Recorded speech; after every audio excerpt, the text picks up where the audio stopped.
இன்றைக்கி பிரேக்ஃபாஸ்ட்டுக்கு வந்து நான் எக் ஆம்லெட் தான் கொடுத்துருக்கேன். அதுக்கு முட்டையை உடச்சி ஊற்றி வெங்காயம், பச்சை மிளகா, கொத்தமல்லி, கருவேப்பிலை, கேரட் எல்லாம் போட்டு ஒரு ஆம்லெட் ஒன்று போட்டு ஜூஸ் வந்து சாத்துக்குடி ஜூஸ் ஒரு கப்பு.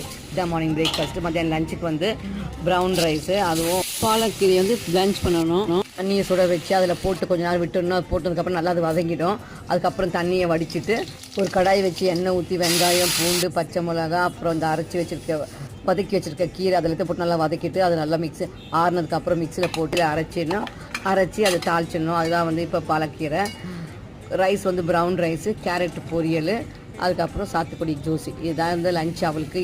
எங்களுக்கு லஞ்ச் வந்து நேற்று எறா கொஞ்சம் நிறைய வாங்கியிருந்தேன். அதை நேற்று செஞ்சுட்டு மிச்சம் எடுத்து வச்சுருந்தேன். அதை வந்து அவரைக்காய் போட்டு அவரைக்காய் பண்ணியாச்சு. அதுக்கப்புறம் வந்து கொஞ்சம் வந்து எறா தொக்கு நைட்டு சப்பாத்திக்கு செஞ்சுக்கலான்னு சொல்லிட்டு அதையும் செஞ்சு முடிச்சிட்டேன். இறால வந்து அவரைக்காய் போட்டு செஞ்சுருந்தேன். யாருக்கெல்லாம் இந்த மாதிரி செய்கிற பழக்கம் உண்டு. மத்தியானம் லஞ்சுக்கு வந்து எங்களுக்கு ஒயிட் ரைஸு, கீரை, அவரைக்காய்